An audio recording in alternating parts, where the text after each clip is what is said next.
Welcome to today's episode of AJY. Well, brand new Tournament Pack 17 is out. Normally I probably would have waited until my next locals so I could have had, 4 or 5 of these things. But instead of the other locals, I think we're going to go to a tournament where the buy-in is $15 and you get it's not going to be an OTS 17. You'll get one single old OTS, like, I don't know, 13, 14, something like that. I think that's what they have there. And you get a Cyber Strike structure deck. And everybody gets one structure deck, one OTS pack, and all you get to use is just the structure deck. And whoever wins the tournament will get more structure decks, more OTS packs, field centers, there might be a mat, stuff like that. So that's probably gonna be what we do instead of going to the regular locals this time. Just for the main fact of, I think it'd be kind of cool to even the playing field. Every single person in there, 20, 30 people all using the exact same identical deck, I think will be fun. But yeah, 17, my birthday number. We also, my favorite number when I play roulette. We are gonna pop these, and then we're gonna go through the other staples binder, Staples 2.0. My other staple was Spell and Trap. This one is Monsters, extra deck, main deck, all that good stuff, hand traps. Beautiful, beautiful staples. So without further ado, let's go ahead, man. In the name of Yugioh, in the heart of the cards, bless these brand new 2 OTS packs. Oh man, how's the luck gonna be with 17? How is it gonna be?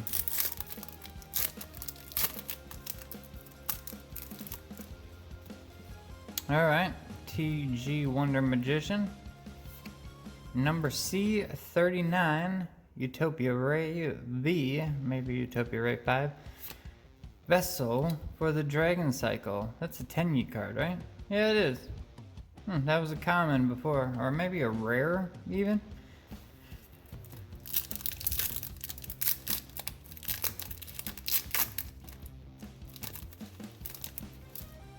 I don't think we did it today.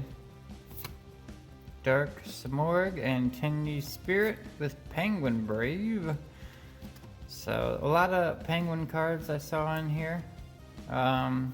Couple other people who opened stuff, but yeah, we just got Vessel and Penguin Brave. Definitely, man, the ultimate rares out of these brand new OTS. We're looking for Infinite Impermanence. I know they have the XC monster they keep reprinting, Arc Rebellion. For some reason that's an ultimate rare. I don't know why they keep reprinting that card. Jesus Christmas, stop, Konami. Please stop. Don't ever reprint that card ever again. Especially now that it's got an ultimate rare. Come on now, we're done. We're done with that card. But yeah, the main one is Infinite Impermanence. Everybody wants that one, and I can't even remember what the third one is. That's, people only care about Infinite Impermanence. Everybody wants it, so. Alright, I have Secret Rare Card Troopers, Duelist Saga, Silent Angler, and the new Parallel Exceed from the 2021 Megaton. This is kind of my artifact page here, along with Scythe and Durandal. I got a Secret Pancratops, got an extra Lancia that kind of floats in and out of decks. Ultimate Rare Levianeater, a couple of Sphere modes. My Kaijus. The other Kaiju would be here, but it's in Cyber Dragons and kind of stays there. But otherwise, yeah, plenty of good Kaiju stuff here. Sword Souls, beautiful hand traps all over the place. I mean, I have used Ghost Sister in a deck before. It's very underrated. I mean, you could shotgun this on your first turn, and your opponent possibly might give you, if they go full combo, you could be gaining 10,000 or more life points possibly. Like, maybe you only get 3,000, maybe you get 10,000, maybe you get 12, 13,000. I have ended a game one time where I had 18,000 life points when I beat them. That's after they had attacked me, and I beat them with 18,000. It was crazy.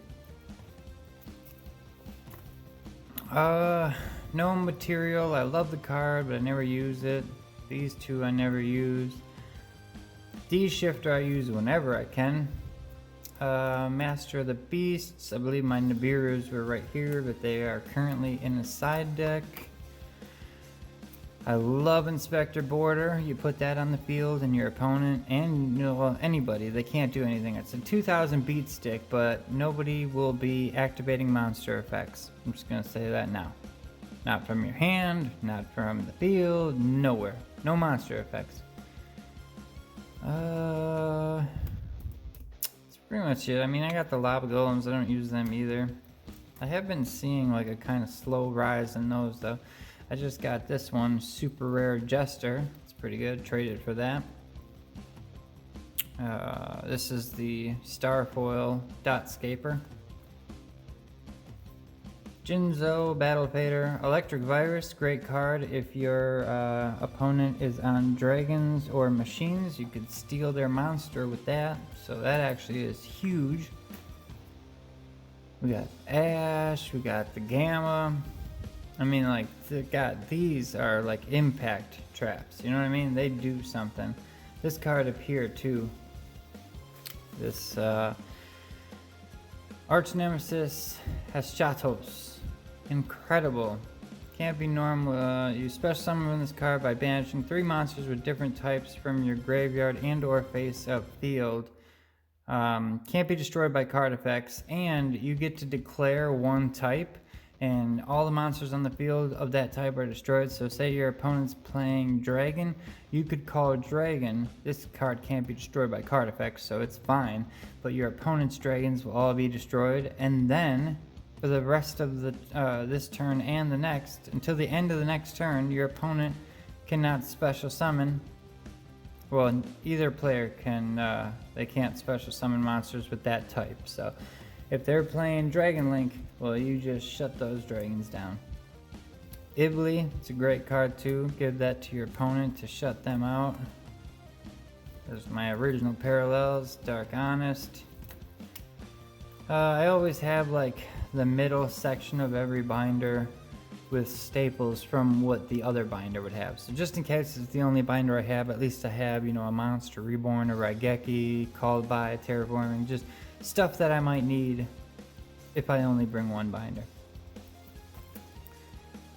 Alright, Link monsters. Gotta love Almirage, Nightmare stuff, Geonators. Cybers basically over here. Everybody should have one of each of these because that's a combo all in itself.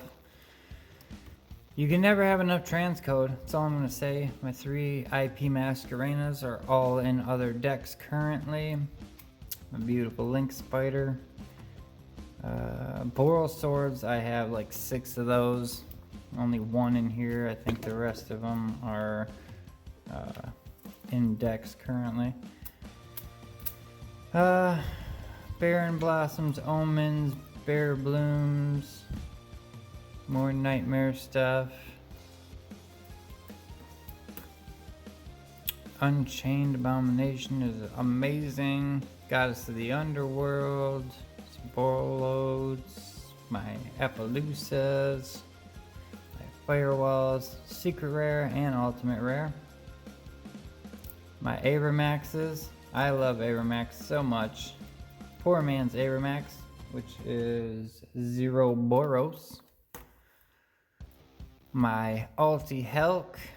I now have the Prismatic Cross Sheep, so I can probably get them out. I really, like I said, I love Transcode Togger. I mean, it's really ends up in a lot. Frame Lord Lambda is incredible. If you do play Gamma and you have space, definitely could play that. Pretty good card.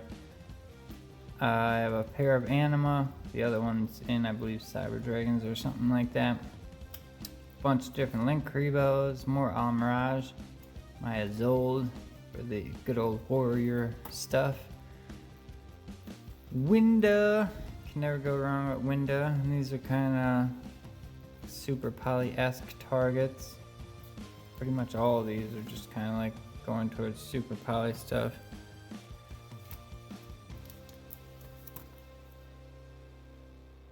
Actually, I just threw Downward back in here because she was in Cyber Dragons, and then I figured out you can only use her on top of a rank 3. I don't know how I missed that. I never used her, but I just we were going through what my extra deck was and why I play it, and started reading this for somebody and realized I can't even use it in that deck. So pretty amazing. Opened up a new spot, gotta love it. Beatrice over here, got some Dingirsus. Here's Awakening of the Dragon target, Ultimate Vulcan. It is unaffected by card effects. So the only reason I would throw this in a deck is if I'm playing Waken the Dragon and they pop my Waking, I would go into this 3500 attack unaffected by other cards' effects. And that's it. That's the only thing you care about. Basically, it can't be destroyed, it can't be targeted, it can't be... I mean, you could do all that stuff, but it's unaffected. So even if you target this card to banish it, it's not going anywhere. It's unaffected. That is a hell of a line, you know? And 35 is pretty damn good, so. Let's see. We got the Alti Windup. Are there? I thought there was... No, that's sexy stuff. Let's see. We got the Windup. We got the Dante. Who else over here is really good? The Baguska, the Terrible Tide Taper. You make this guy, put him in defense, and your opponent's monsters all become defense too. It's pretty good. And their effects are negated while they're in defense. Synchro stuff. Here's one that, like, all the synchros, I don't go using synchro monsters like I should. I very actually rarely go into synchro stuff unless it's, like, the deck specifically is a synchro deck, or, you know, has a lot of tuners. But otherwise, I'm not big on synchro monsters. They're really strong, but, man, it just doesn't do what it should, you know? It's hard to go into synchro monsters if you're not used to going into them. And I'm not saying I'm not used to it, it's just the way that I'm planning on doing stuff. Like, let's say my deck has, you know, level 2s, 3s, and 4s. Well, I'm not trying to figure out, like, oh my god, how do I get this 3 with this 4 to make this 7? But man, the 8 would help me out better now. But I can't get to that, you know, like, I don't know. It's too much. But I do love this card here, the final Geomathmech Final Sigma. This guy is incredible in the extra monster zone. It does double damage. I think he's also one of the ones that might be unaffected by card effects, except Mathmech while in the extra monster zone.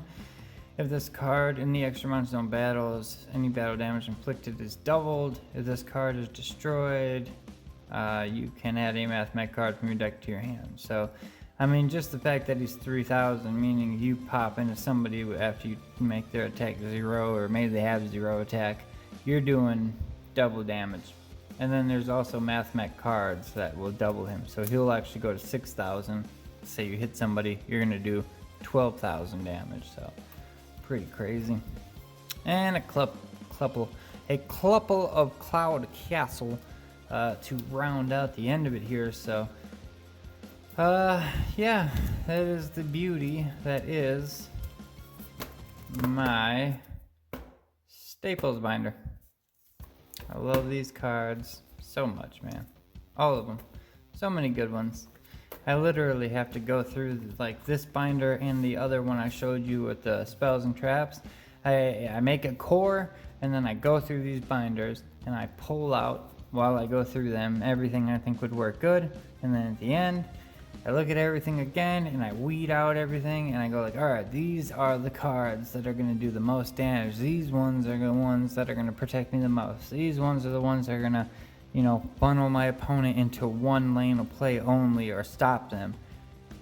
And those are the ones I play. So it's kind of my system on how I go about deck building. I like to have my main deck core, and then I like to have my hand traps and staples afterwards. And then I also, depending on what is in the deck, if I have to run bricks, I'm probably not going to run that deck at 40. It's going to be in between, like, 40, 41 and 45 respectively. But yeah, there you go. That is my staples. We pulled a Penguin Brave and a Vessel, and that is it for today. So thank you for watching, and hopefully plenty of alties to be pulled out of this brand new OTS 17 coming our way.